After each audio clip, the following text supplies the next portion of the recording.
കൊച്ചിയിൽ പട്ടാപ്പകൽ തോക്ക് ചൂണ്ടി കവർച്ച. കുണ്ടന്നൂരിലെ സ്റ്റീൽ വിൽപ്പന കേന്ദ്രത്തിൽ നിന്ന് കവർന്നത് 80 ലക്ഷം രൂപയാണ്. മുഖംമൂടി ധരിച്ച 5 അംഗ സംഘമാണ് കവർച്ചയ്ക്ക് പിന്നിൽ.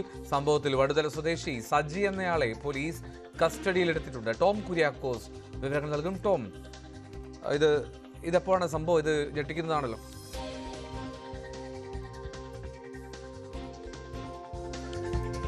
കൊച്ചിയിൽ മുഖംമൂടി ധരിച്ചെത്തിയ 5 അംഗ സംഘമാണ് ഇത്തരത്തിൽ തോക്ക് ചൂണ്ടി കവർച്ച നടത്തിയത്. സ്റ്റീൽ വിൽപ്പന കേന്ദ്രത്തിൽ നിന്ന് ഏതാണ്ട് 80 ലക്ഷം രൂപ കവർന്നു എന്നുള്ളതാണ് പരാതി. 5 അംഗ സംഘം ഈ കവർച്ചയ്ക്ക് പിന്നിലുണ്ട് എന്ന് കരുതുന്നു. ഇതിൽ ഒരാളാണോ എന്ന് സംശയിക്കുന്നതാലും വടുതല സ്വദേശി സജി എന്നയാളാണ് ഇപ്പോൾ പോലീസിന്റെ കസ്റ്റഡിയിലുള്ളത്.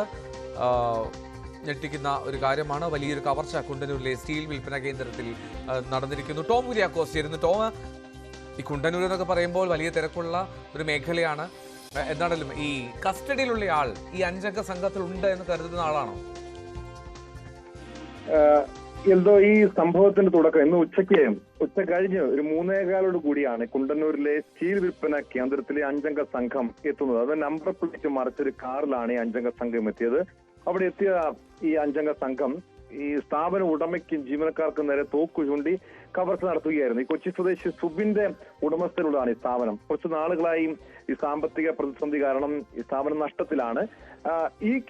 ഈ സാമ്പത്തിക പ്രതിസന്ധി പരിഹരിക്കാൻ സുബിൻ പല രീതിയിൽ പലരോടും പണം ആവശ്യപ്പെടുകയും കടം ചോദിക്കുകയും ചെയ്തിരുന്നു. ഇതിന്റെ അടിസ്ഥാനത്തിലാണ് വടുതല സ്വദേശി ഒരു സജി സുബിനെ ബന്ധപ്പെടുന്നത്. അതായത് ഈ 80 ലക്ഷം രൂപ നൽകിയാൽ 1 കോടി രൂപയാക്കി, അതായത് പണം ഇരട്ടിപ്പിച്ച് നൽകാമെന്ന് പറഞ്ഞ് വാഗ്ദാനം ചെയ്ത് സജി സമീപിക്കുന്നു. അങ്ങനെ സജിക്ക് നൽകാനായി സുബിന് 80 ലക്ഷം രൂപ കടയിൽ സൂക്ഷിച്ചിരുന്നു. ഈ പണമാണ് മുഖംമൂടി ധരിച്ചെത്തിയ സംഘം കവർച്ച നടത്തിയത്. നമ്പർ പ്ലേറ്റ് മറച്ച കാറിലെത്തിയവർ തോക്കു ചൂണ്ടി ഓഫീസിൽ സൂക്ഷിച്ച പണം കൊള്ളയടിക്കുകയായിരുന്നു. അതായത് ഈ സുബിന്റെ കൈവശം ഇത്രയധികം പണമുള്ളതായി സജിക്ക് മാത്രമാണ് അറിവുള്ളത്. അതായത് ഈ കൊള്ളയടിച്ച ഈ കവർച്ച നടത്തിയ സംഘത്തിൽ സജിയില്ല, സജി പുറത്താണ്. പക്ഷെ അതിന്റെ അടിസ്ഥാനത്തിലാണ് ഈ സജിയിലേക്ക് സംശയം നീളുന്നത്. സജിയെ പോലീസ് കസ്റ്റഡിയിൽ എടുക്കുന്നത്. ഇയാൾ ഇപ്പോൾ വിശദമായി ചോദ്യം ചെയ്യുകയാണ്. ഈ പണം കൊണ്ടുപോയ പണം കവർച്ച ചെയ്ത് കടന്നു കളഞ്ഞ സംഘത്തെ കേന്ദ്രീകരിച്ച് അന്വേഷണം നടക്കുന്നുണ്ട്. പല രീതിയിലുള്ള ദുരൂഹതയും ഈ സംഭവവുമായി ബന്ധപ്പെട്ട് നിലനിൽക്കുന്നുണ്ട്. കാരണം ഒരു പണം ഇരട്ടിപ്പിക്കൽ സംഘത്തെ കേന്ദ്രീകരിച്ചാണ് നിലവിൽ അന്വേഷണം. ഈ അനധികൃത പണമിടപാടുമായി ഇതിന് ബന്ധമുണ്ടോ, എങ്ങനെയാണ് ഈ സുബിന്റെ കൈവശം ഈ പണം എത്തി, ഇത്രയധികം പണം സുബിന്റെ കയ്യിൽ ഉണ്ടായിരുന്നത്, ഇതേക്കുറിച്ചും അന്വേഷണമുണ്ട്. സജി നൽകിയ കൊട്ടേഷൻ, അതായത് സജിയുടെ നിർദ്ദേശപ്രകാരമായിരിക്കാം ഈ 5 അംഗ സംഘം കാറിൽ മുഖംമൂടി ധരിച്ച് അവിടെ എത്തി പണം കൊള്ളയടിച്ചതെന്ന നിഗമനത്തിലാണ് നിലവിൽ അന്വേഷണ സംഘമുള്ളത്. എന്തായാലും വിശദമായ അന്വേഷണം നടത്തുകയാണ് പോലീസ്. വിശദമായിട്ട് അന്വേഷണത്തിലേക്കാണ് പോലീസ് പോകുന്നത്.